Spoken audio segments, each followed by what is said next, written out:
Hi folks, I'm Matt and welcome to my top board games of all time 2020, or actually top board games in my collection. Moving through the collection right now, and I am on 240, and at 240 is a new game that I recently reviewed a few months ago called Santa Cruz. And Santa Cruz, everyone's dealt these cards. They have secret objectives. Now, when you play the card, anyone else who has achieved that objective will also score points. So the goal is to keep your strategies as secret as you can as you're putting out different types of buildings on the board and exploring different areas and then expanding differently from there too.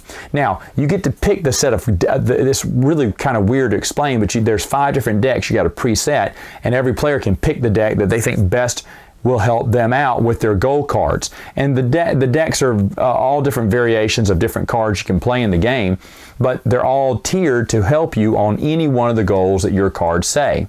Now, I love this game because you have to play, eventually you're going to have to play those goal cards eventually by the end of round 1. It comes in basically 2 phases, I should say, 2 parts of the game. And the first part of the game, and even the second, you're eventually going to have to play that card. So if you didn't score the points, someone else did, you got to play it anyway and give them the points. Really smart game. But then it gets even better because afterwards, for the second half, you leave everything revealed, take up all your buildings, and go over again. But this time, you're either getting to choose to keep your own hand or switch with someone else. And you get a bonus goal card that no one else knows. So here's the deal. Now for the second round, you know who has what goals, and you're trying to achieve those goals before they play those cards, and vice versa. Plus, what is that mystery goal? Oh no, I want to know.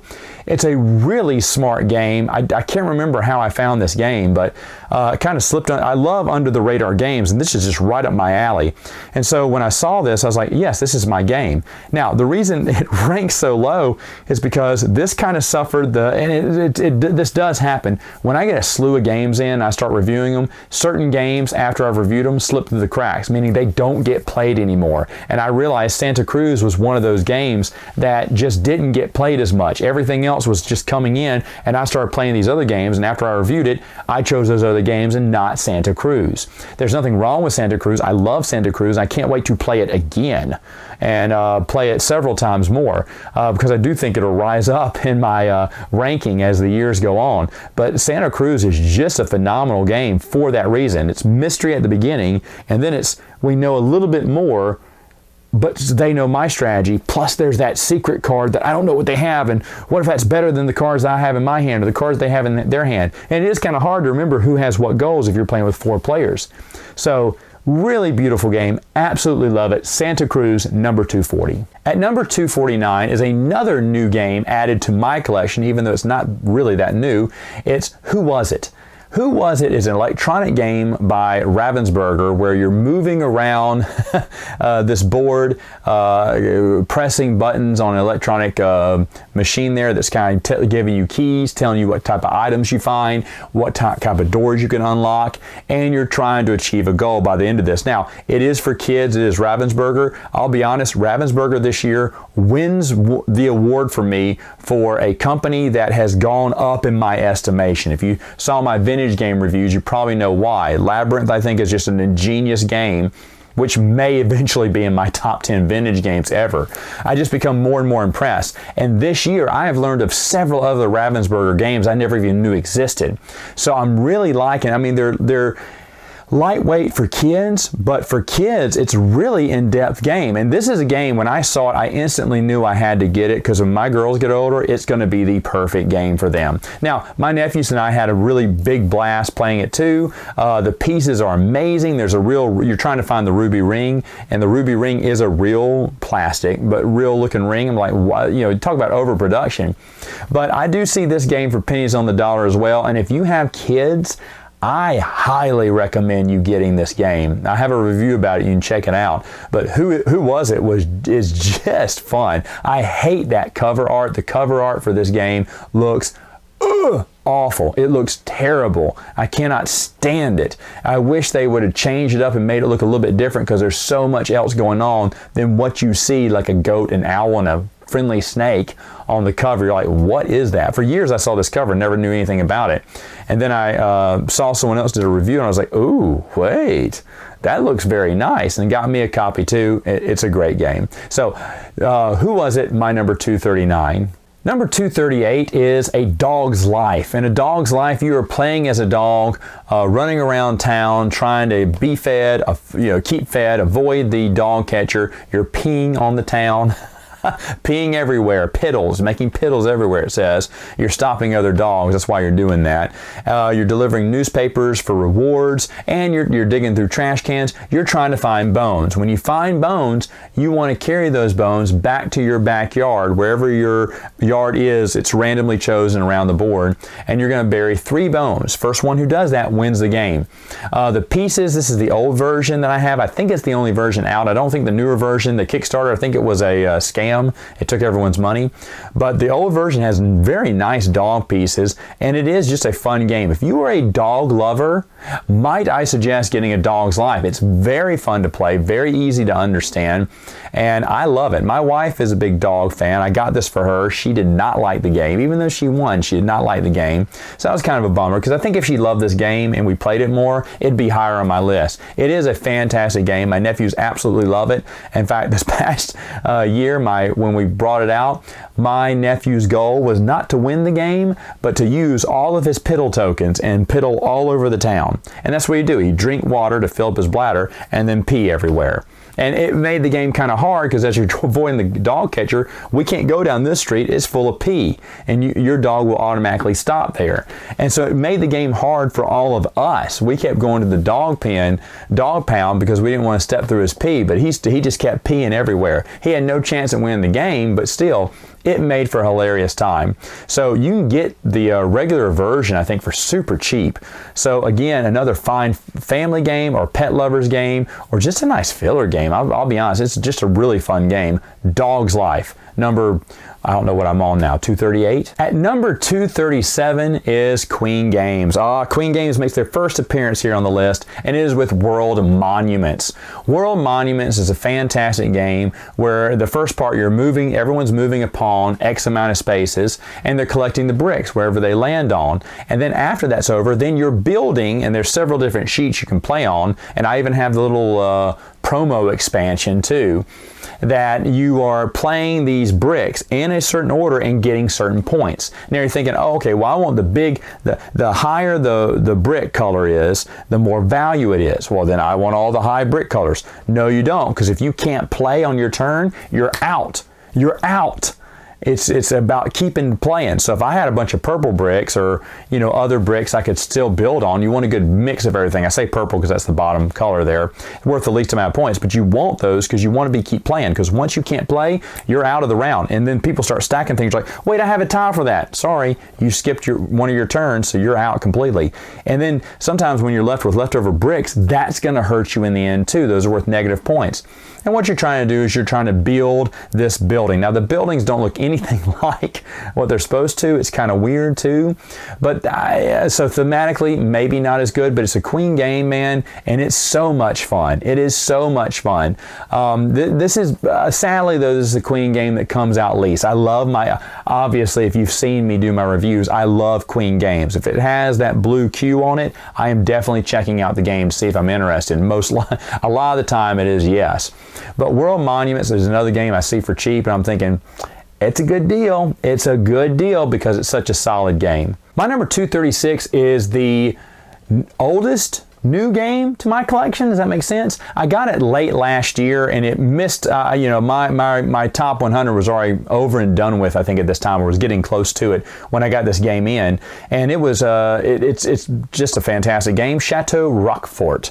Chateau or Roquefort, I don't really know how to pronounce that last part there. I do have the Cheesy Gonzala expansion. It came with that. The guy sold it to me.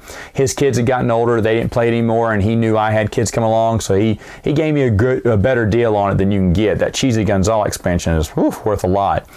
This is a game where you're moving these awesome little mice minis around this maze, and you're pushing tiles to push your mouse around, kind of like Labyrinth, so I like that too. But watch out, because you're using the box, and as you're pushing things across the board, there are holes in the box that you'll fall right through, and you could lose your mouse permanently. If you lose too many mice, you could be out of the game completely.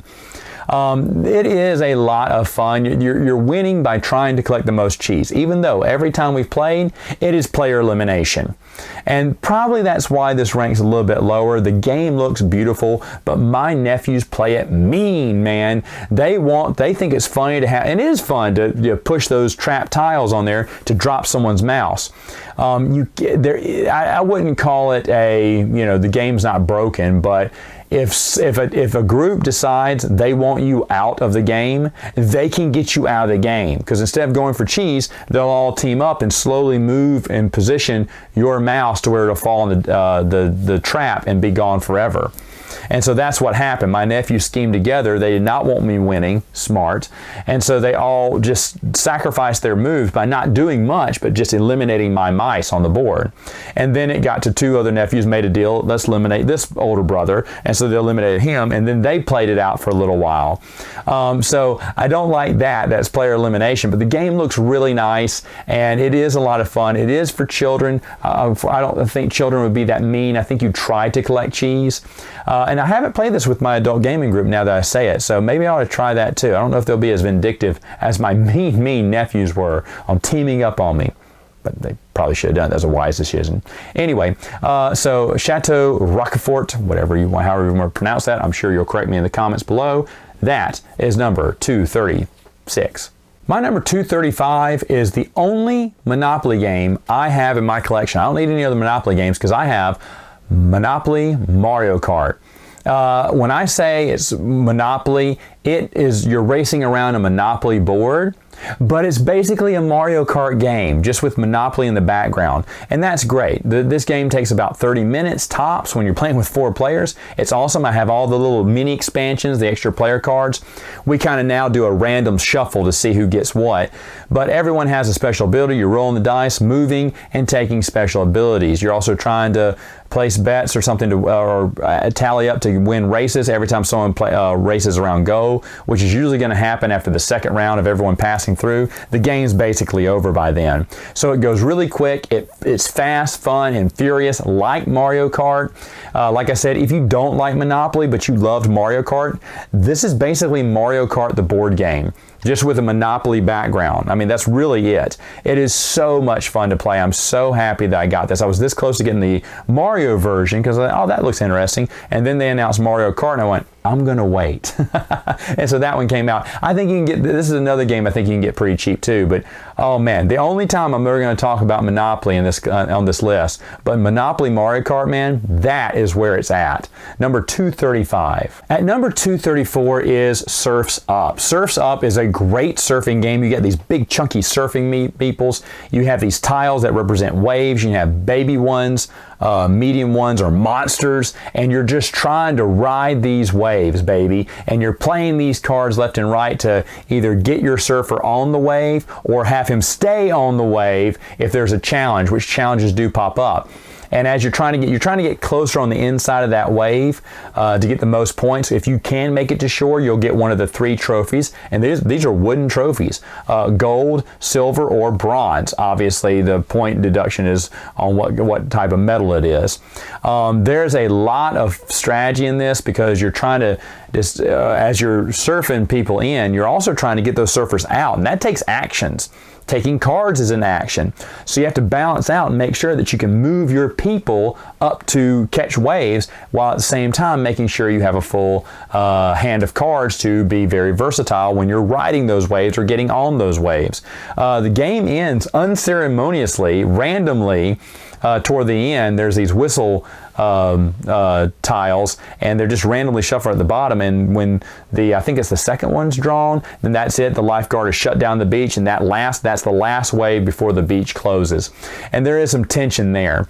I know this game would be ranked a lot higher if the cards, you had double the amount. Because man, when you play with full players, you run out of the deck every round. And of course, you're shuffling all the discarded cards and then shuffling and then dealing those back out later on in the game to where there's never any cards. You always are reshuffling every round. I don't like that as much, but it is what it is. I really wish they put an extra deck of cards in there so you could maybe play a little bit longer. But either way, the game is really fun, very unique, very cheap, and worth your time. Surf's Up Dude, I think is what it's called. At number 233 is a dice chucking game by Tasty Minstrel Game, and I think one of my board game group has put this on their top 10 as well. They really like this game. It's called Dairyman. Dairyman is a nice little dice chucking game, like I said, where you're trying to achieve certain amounts every time. It's push your luck, and the more you push your luck, the better your reward. However, if you crap out, then you're going to be penalized there. So there is risk reward there and risk penalty as well. It is an easy little game. You have these little frozen tokens that can help you on your dice rolls or can help improve the tokens you have collected and make them into nicer tokens, like with more victory points, or that can help you mitigate dice rolls, which is really cool too. The game plays pretty quick. It's a nice little filler game. Like I said, I think I got this on a Black Friday sale a few years back, and man, it was great. It's an awesome game. Great filler game to play. I do recommend it if you're in the market for a filler dice chucking game. Might I suggest Dairyman, because hey, I love it. It's right here on this list. At number, are we at 233? I don't have my list with me. It's here on my phone, so I always have to keep checking it, and the stupid thing times out and locks up, so I can't see it. But anyway, at number 232, folks, is another Queen game. It is Cubo. Cubo is a new game I got this year. It's been around for quite some time. It's another dice chucking game, but you're trying to get dice in a row, either vertically or horizontally, to get victory points. Color is also a big deal too. You want all the colors to match. It is really that simple. There's not much to it. There's a little bit more stuff than what the game needs. In fact, the box could have been cut in half or maybe a quarter, and they could have fit everything in that one little box. So, but this is another game I think I got on Miniature Market's please get rid of this sale. So I think I paid like $2 for it, and it's definitely worth $2. Let me tell you, I had a great time playing this game. Of course, it's Queen game, so I'm going to love it, but there's not much to it. And yes, you could probably get some own six-sided die and play it yourself, but Cubo is really a lot of fun. It's really a really decent game, and like I said, just another filler dice chucking game. I do have a few of those though, now that I think about it, so maybe that's why it's near the bottom here. But still though, I love Cubo. I'm not going to get rid of it. I mean, I see the game, I was still going for like $5, $4 here and there. So I think for that amount, yes, definitely worth it. Check out a review, either mine or someone else's on it, because I think it is a lot of fun and, obviously worth my time. It's staying in my collection, part of my Queen Games collection that I love so very much. And finally, at number 231 is Everyone Loves a Parade. Everyone loves a parade, don't you? In this game, you're basically rolling dice, playing out cards, assigning those dice to those little areas, and you're collecting, I believe it's like 3 different colors of flags, balloons, and flowers, and you're trying to get the right color and the right item in each one of those lots to score the most points. And so you're putting out your little parade tokens, and everyone's little wooden cart is a different shape, and once the game is over, it does look like you have a nice little parade going through the town. Now, I love the theme. It's very unique. I like the game because in the game you get these little power cards, and the lower the power, the lower the number, you're going to be going first, which is nice, but you get a lower power. If you're going last, you're probably getting a better power you can do. Just something that kind of cheats the rules of the game. So you're kind of manipulating dice, grabbing different cards to help you score different points. And the game is simple, straightforward, a lot of fun. I said in my review that I really wish they'd have just made this a Mardi Gras theme game. I think a Mardi Gras theme game would have been better. You would have had more options and things to do. And I think that's something that everyone can connect to, especially in Louisiana, but just everywhere. Everyone knows what Mardi Gras is. So I think Mardi Gras parades are the most popular parades you'll see these days. And it would have been I think it would have sold more and would have maybe attracted more people's interest to it, because this game came out with little to no fanfare and it just disappeared. I do enjoy the game. I think it's a lot of fun. It's, like I said, unique theme. easy to play, fun when you're manipulating dice. Sometimes what you thought, man, I don't have many good cards, I won't get anywhere here. After some dice manipulations by other players or yourself, you turned out there's a perfect spot for your float to go because you've got all the right cards and you are cashing in big. You can score big points. You can be behind by a lot and then come back in one round and make it a close game or win the game at the end. That's another thing I like about it, that you can't say that there's a runaway leader game, because at the end of the game, if you're 30-something points or 20-something points ahead, good for you. You could lose that all. You could lose that lead in one round, and I do enjoy that. I think that's really awesome about the game. So that is number 231. Everyone loves a parade. Okay, folks, that is it for now, but hey, come back next time. I'm not done ranking all these games. See you later.